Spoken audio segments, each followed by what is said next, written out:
Call all hands. Beat to quarters.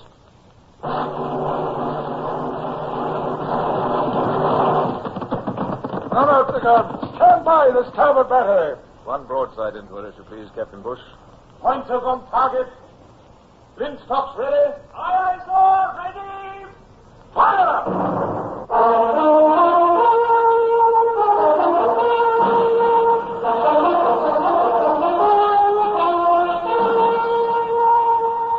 Presenting Michael Redgrave as C.S. Forrester's indomitable man of the sea, Horatio Hornblower.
Strange how hard life can be while at sea, and yet how much a man can approve of it, even welcome it.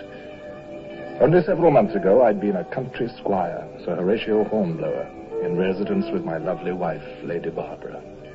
Wearing fashionable clothes, sitting down each mealtime to choice foods, and yet, though my conscience troubles me in saying it, I'd left it all with no trace of regret. And once aboard the Nonsuch, a commodore now, in command of a squadron of 6 vessels, I felt really alive. Not until Brown, my orderly, reminded me that evening off Bornholm, did I realize I hadn't so much as touched the delicacies that Lady Barbara had so thoughtfully provided when we sailed. There's cheese, sir, and there's wine, and there's butter in crocks. Her ladyship made a special point that the butter would turn rancid unless it was used, sir. Well, time for supper already, Brown? 4 bells, sir. And Captain Bush is dining with you as usual. Mm-hmm. I should think a bit of cheese instead of ship's biscuit and salt beef would be a welcome change. There's nothing wrong with biscuits and beef, Brown. Good Navy fare, both of them. Oh, yes, sir. But begging your pardon, sir, A signal from the Raven, sir. The Raven? What is it? She sighted a Swedish vessel that wants to speak with the Commodore. I see. Must have someone of importance aboard. Right, I'll come on deck. Ask Captain Bush if he'll be kind enough to join me. Aye, aye, sir. Sir? What, Brown? Oh, what we shall have for supper? Oh, suit yourself, Brown. Suit yourself.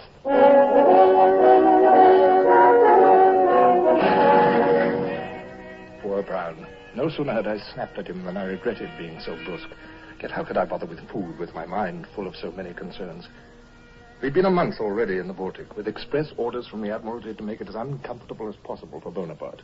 A show of British strength was needed, definitely. Russia was neutral, but with all Europe in Boney's grasp, Russia's help was desperately important. And what strength had we shown?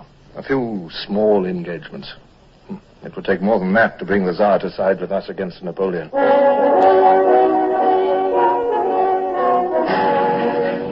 As I stood on the quarterdeck beside Captain Bush, waiting for the Swedish vessel to come alongside, I came near to telling him my doubts and worries.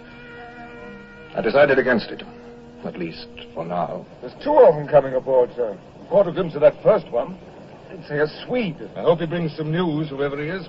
How long has it been since we've had any, Bush? I'd say weeks, sir. So should I. For all we know, Bonaparte may have already attacked Russia. Or Russia may have given up without a struggle. Yes, sir. Sir, the second one aboard. If that isn't a British uniform, I'm a starfish. It is, a guard's uniform. A colonel, Bush. A colonel of the guards here in the middle of the Baltic. Ah, well, at least he knows enough of ceremonial to make sure he salutes our quarterdeck.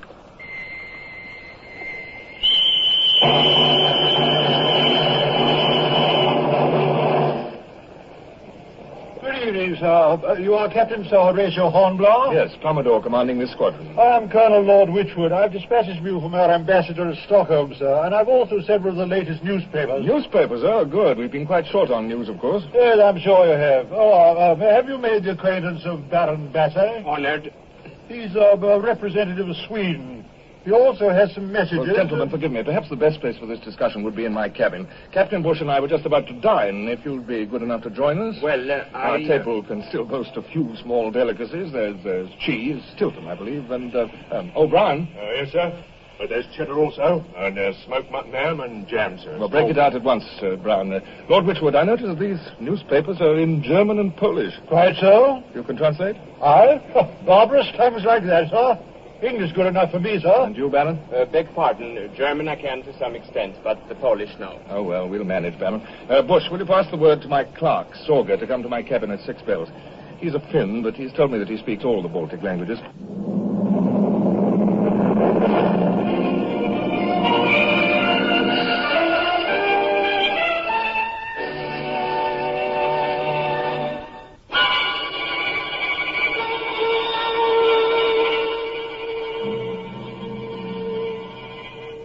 This one is the Königsberger Hartentsche Zeitung, Sir Horatio, published under French censorship, of course.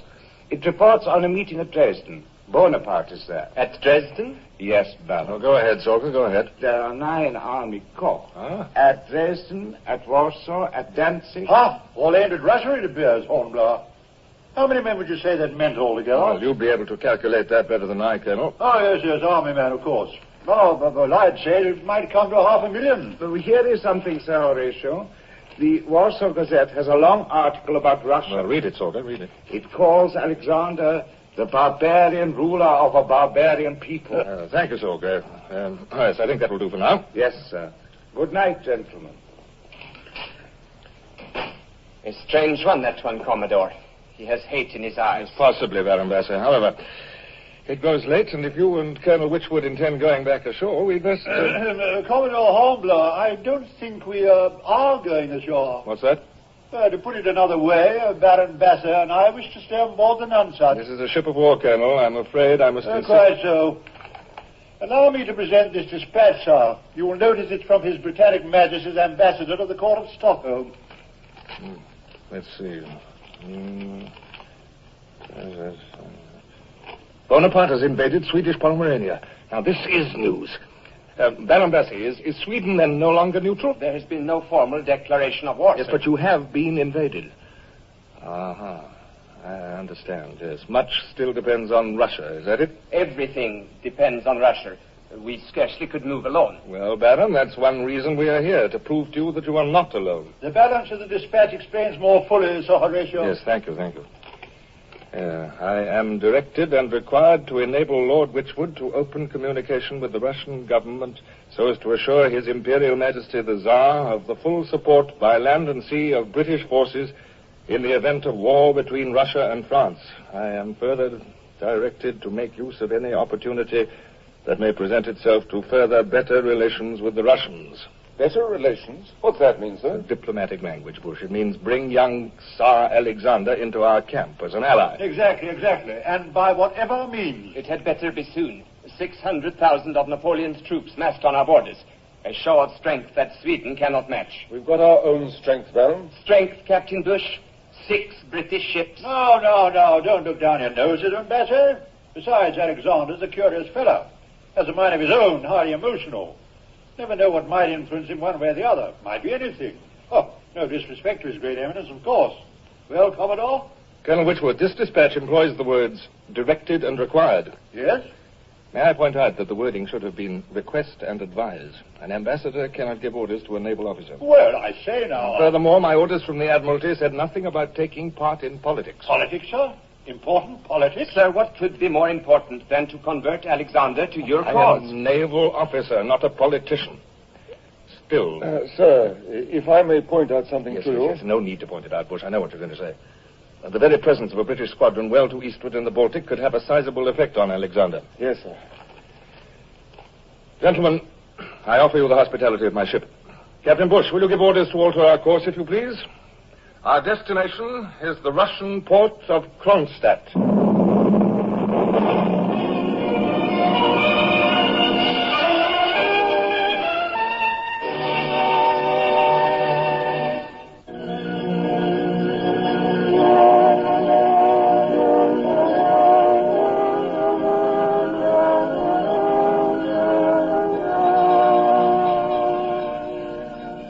We had arrived in Kronstadt harbor.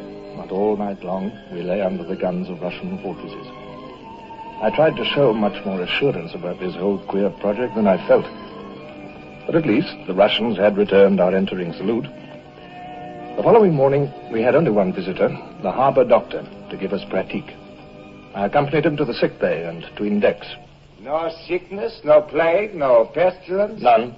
Yes, I have seen for myself. Only the wounded man. His name? Lieutenant Mount. Yes, he does very well. After you, sir.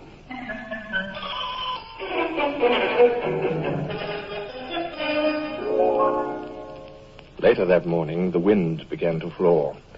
It was very light, changing first from one quarter to another. I had requested Witchwood and the Baron and Bush and one or two of my senior officers to meet me in my cabin. There was much to decide. And one of them, I think it was Lieutenant Adams, gave voice to what we all had on our minds. Changeable, sir. That's what these Russians are. Just like the wind. Exactly why we're here, Mr. Adams. We can do nothing about the weather. We must do something about the Russians. When does His Majesty arrive on board, exactly? Incognito, Baron. Remember, incognito. The Comte de North. His party will arrive at 7 bells. So we'll be taking on water and firewood then. Yes, so we will, Bush. I can give orders to have it put off till tomorrow. You will have to serve an elaborate luncheon, Sir Horatio. What, in mid-afternoon? Oh, absolute. With Russians, there must always be something to eat. The Baron's right, Hornblower. It's their custom always. Oh, very well, we'll offer him something to eat. Why not? Oh, pity that butter of yours has turned rancid. You know what I'd suggest, Hornblower? Send a party ashore, dig up some of that caviar stuff. And sturgeon, or whatever it is, fish. These Ruskies positively dote on fish. Colonel, this is a British ship. But my dear fellow, what's that got to do with it? When in Rome, well, you know the rest of that one. Yes, you must make a considerable impression. Politic, my dear Hornblower. It would be most politic. Shall I put off the water and firewood, sir? No, Bush. No. But how can we take in water and be in a fit state for the Tsar to come aboard, sir? Unless we water the flotilla first? From what I've heard of the Tsar, he's a man of sense. We'll show him the hands at work, that's all. Ship's routine. At work? But Commodore... Yes, in every quarter of the ship, exactly, Colonel. Between decks, in the rigging, in the sick bay. And as for food, we'll give him what we always have. Ship's biscuit, pea soup, boiled beef. Oh, my dear fellow, but Hornblower, I do believe you must be mad. Offend the Tsar in that manner, and he'll go over to Bonaparte quick as a wink. I beg of you, sir. Ship's biscuit, pea soup, and boiled beef, Lord Witchwood. Now, you've all been recommending that we put on unnatural airs. I don't believe in that kind of dissembling. He wants to see a British ship of war, does he? Very well, then. He shall.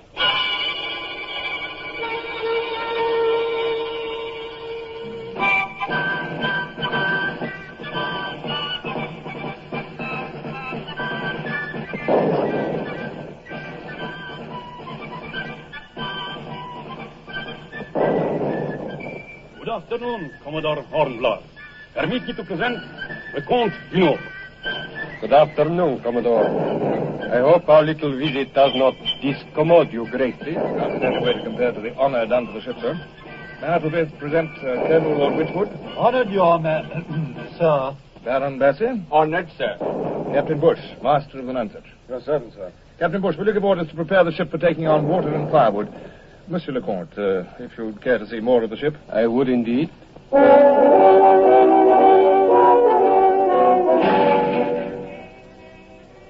The gun deck, sir. Watch your head, sir. There's very little clearance for a man of your height. So, I observe. We've opened the gun ports to give you a demonstration, sir. Mr. Carlin, if you please. Aye, sir. Battle stations! Hold your back! You'll notice the guns are loaded blank. Cannonballs are precious, not easy to come by when long at sea, sir. I think blank will suffice. Out, shotguns! Start infantry! Fire! Interesting. Most interesting.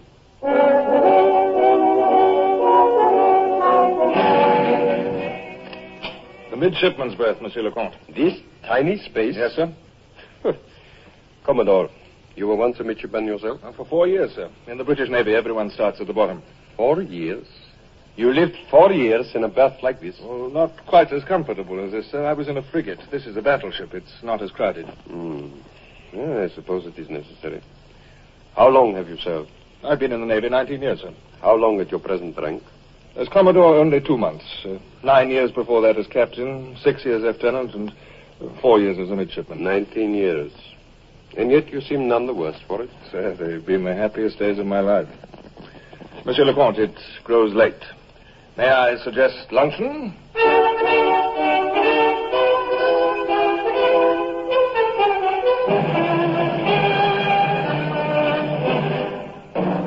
Now that we were seated in my cabin around the table, a wave of doubt swept over me. Real doubt. And then I was certain that what I'd done was utterly wrong. I cursed myself for a headstrong fool. What did an imperial monarch care about life on board a man of war? All he said was incredible, amazing.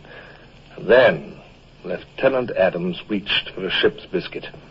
He wrapped it on the table, and I wished with all my soul that I were dead. Why do you do that, sir? Well, I was just, Pray continue, Mr. Adams. We do that, sir, to get rid of the weevils. The weevils?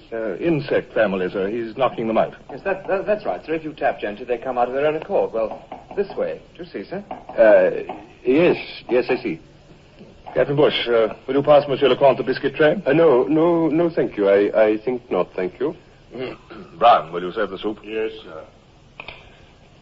Pea soup, Monsieur le Comte. In the British Navy, pea soup is a tradition.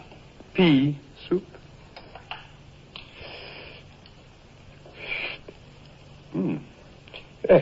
Why, this is extremely good soup.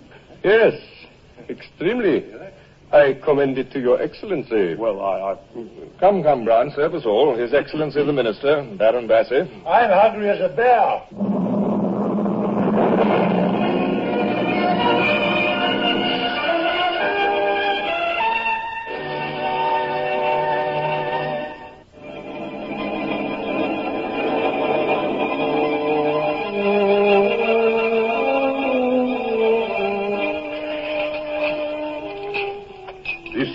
Rum is very good. Quite strong, however. Yes, British rum, Your Excellency. The lifeblood of the Navy. Sir, does Bonaparte need a reason for invasion? He's a tyrant. Tyrants make up any excuse or none at all. Now he controls the entire Baltic coast as far as the frontiers of his Imperial Majesty's domain. And now that... Pray continue. Well, I know little of politics, sir. What little you know seems to be most important. Bonaparte has threatened Russia. There are great decisions to be made. I understand that the Prince Bernadotte is meeting with the Tsar at Petrograd at any moment. Yes, I've heard that too.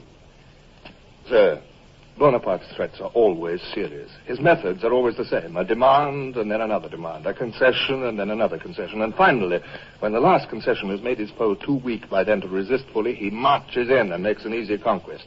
He wishes every nation in bondage to him. You are very eloquent, Commodore. I speak from the heart, sir. I speak for Lord Wychwood and Captain Bush and Lieutenant Adams and Lieutenant Carlin. I speak for every British soul who's fought against this monstrous power. And to what effect have you fought? Britain is still free. Yeah. Britain is striking back. Portugal is free at last. Sicily, too, thanks to England. There is only one way left for Bonaparte to turn. We've closed him in on the south and the west and the north. And all that is left to him is the east. Imperial Russia. You hear, sir? The hour strikes. Gentlemen, may I propose a toast? To the Emperor of all the Russians. Vive l'Empereur! Vive l'Empereur! Gentlemen, another toast. The King of Great Britain. King. If you please. Pray, my dear Colonel. Will you refill the glasses? Gentlemen, I give you Commodore Horatio Hornblower and the British Royal Navy. May they join with Mother Russia to defeat the French tyrant. Join with... Oh, sir, to that we all drink. Oh, yes, sir, most heartily.